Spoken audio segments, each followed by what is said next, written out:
ابتدائی دور ہے، بالکل بچہ بھی ہے، کھیل بس لائف، اس کے سوا اسے کوئی زندگی سے سروکار ہی نہیں، زندگی کے تلخ حقائق ابھی اسے معلوم نہیں۔ بھوک لگی تو رو پڑے، ماں نے دودھ پلانا ہے، کھلانا ہے، ان سے تو کچھ نہیں کرنا اس نے، وہ لائف ہے، کھیل۔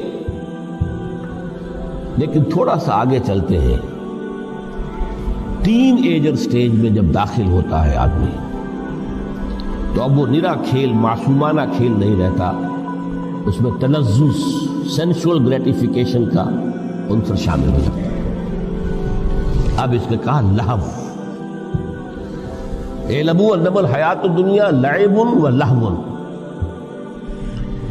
ذرا آگے بڑھیے تو انسان پر سب سے زیادہ دھن سوار ہو جاتی ہے، بناؤ سنگھار، میرا لباس فیشن کے مطابق ہو، کہیں ایسا نہ ہو مذاق اڑے۔ اپنے لباس کے بارے میں بہت کانشیس ہوگا، اپنے ہیئر کٹ کے بارے میں بہت کانشیس ہوگا، ہر چیز کے بارے میں بہت کانشیس۔ زینت، بناؤ سنگھار، آرائش، زیبائش۔ اس سے ذرا آگے گئے، تکاثر فی الاموال والانفس تفاخر بینکم۔ یہ سمجھیے کہ تقریباً 30 برس کی عمر جب انسان کی ہوتی ہے، اب فخر، تفاخر، یا دولت پر فخر ہوگا، یا نسب پر فخر ہوگا،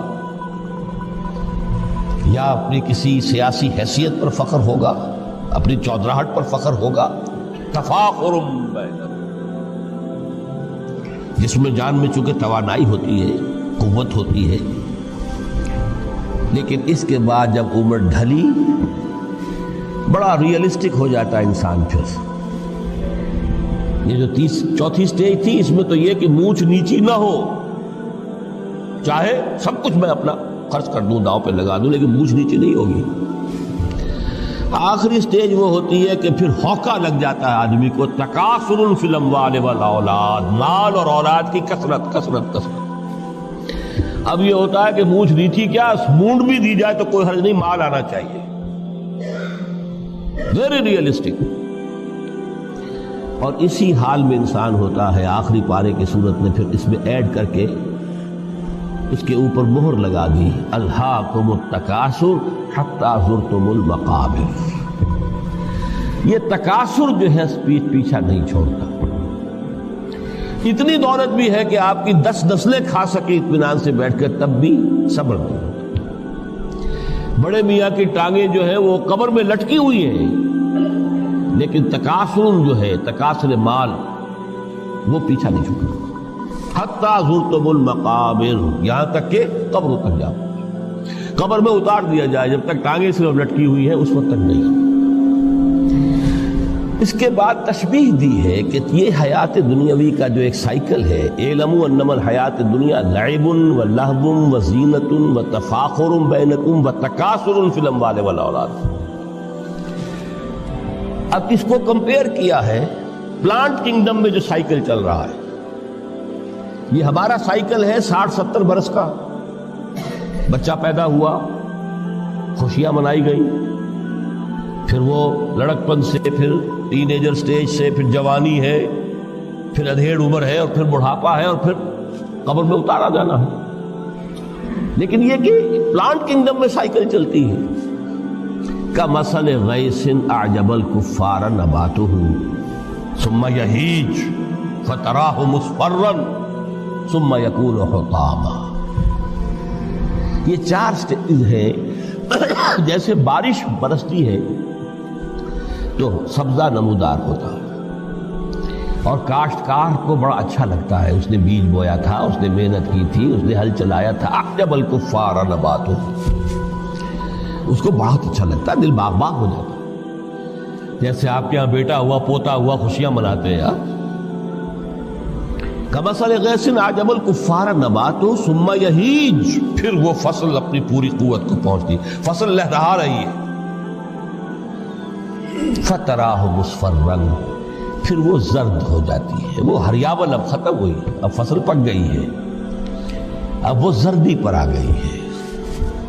ثم یکون حطاما، پھر وقت آتا ہے، اگر وہ خضرو گھاس ہے تو پھر وہ چورا چورا ہو کر پھر وہ مٹی میں مل جاتی ہے، اور اگر فصل ہے تو کھیتی کٹ گئی، اس کے بعد کیا رہ گیا؟ وہ چورا ہی رہ جاتا ہے باقی۔ یہ لائف کا سائیکل چل رہا ہے، 3 مہینے کا ہو، 4 مہینے کا ہو، یہ ہے پلانٹ کنگڈم کا، وہ ہے سائیکل انسانی زندگی کی۔ اب فرمائی ٹیپ کی بات جو ہے، وَفِي الْآخِرَةِ عَذَابٌ شَدِيدٌ وَمَغْفِرَةٌ مِّنَ اللَّهِ وَرِضْوَانٌ۔ دیکھو دنیا کی زندگی تو ان سٹیجز سے ہو کر گزری جانی ہے، جو پیدا ہوا ہے اس پر بڑھاپا بھی آئے گا، موت بھی آئے گا۔ کل نفس ذائقۃ الموت، جو سورہ آل عمران کی 185ویں آیت کا پہلا جملہ تھا۔ ہر انسان کو جو پیدا ہوا موت آنی ہے۔ اب یہ ہے کہ وہ کہیں آپ نے محل میں گزار لی زندگی، کسی کٹیا میں گزار لی زندگی، کسی کی فٹ پاتھ پر گزر گئی زندگی، زندگی گزر جاتی ہے، گزرتی ہے، اور ان 5 سٹیجز میں سے ہو کر گزرتی ہے۔ آپ گندی گلیوں میں بچوں کو کھیلتے ہوئے دیکھتے ہیں، وہ بھی کھیل رہے ہوتے ہیں، نالیوں کے پانی کے اندر کھیل رہے ہوتے ہیں، ان کا بھی کھیل ہے، گندے جوڑ میں کھیل رہے ہوتے ہیں، وہ تو ہے زندگی کی، وہ سٹیج جو ہے کھیل کی ہے۔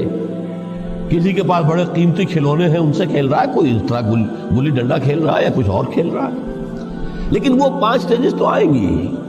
اعلموا انما الحیات الدنیا لعب ولہو وزینۃ وتفاخر بینکم وتکاثر فی الاموال والاولاد کمثل غیث اعجب الکفار نباتہ ثم یہیج فتراہ مصفرا ثم یکون حطاما وفی الآخرۃ عذاب شدید ومغفرۃ من اللہ ورضوان۔ آخرت میں جا کر یہ بائیفرکیشن ہو جانی ہے، یا تو شدید عذاب اور یا اللہ کی مغفرت اور رضا۔ Now the choice is yours، اما شاکرا و اما کفورا، فیصلہ تم خود کر لو۔ وما الحیات الدنیا الا متاع الغرور، یہاں بھی آخری الفاظ وہ ہے کہ دنیا کی زندگی دھوکے کے سوا کچھ نہیں۔ کیوں؟ اگر تو دنیا کی زندگی میں گم ہو گئے، جیسے کہ اقبال نے کہا ہے کہ کافر کی یہ پہچان کے آفاق میں گم ہے، اور مومن کی یہ پہچان کہ گم اس میں ہے آفاق۔ دنیا میں رہو، طالب دنیا نہ بنو، طالب عقبہ، طالب آخرہ۔ دنیا میں رہو، برتو، استعمال کرو، تمہارے لیے پیدا کیا گیا، بھائی برتو، متاع ہے، برتنے کی شے ہے۔ ہاں حلال اور حرام کی پابندیاں سامنے رکھو، باقی برتو۔ مطلوب یہ نہ ہو، مقصود یہ نہ ہو، مطلوب آخرہ ہو۔ انما الدنیا خلقت لکم وانتم خلقتم للآخرہ۔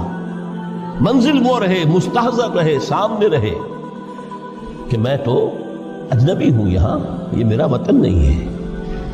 الدنیا سجن المومن و جنت الکافر۔ جیسے کسی پرندے کو کسی پنجرے میں بند کر دیا گیا ہو، اس طرح ہمیں اس دنیا میں بھیج دیا گیا، اللہ کی مرضی ہم نے بھیجا ہے۔ جب تک وہ چاہتا ہم رہیں گے یہاں، لیکن ہمارا دل یہاں نہیں لگے گا۔ بازار سے گزرا ہوں، خریدار نہیں ہوں، طالب دنیا کا، تب تو یہ کوئی دھوکے کا سودا نہیں، پتن نہیں، بالکل نہیں۔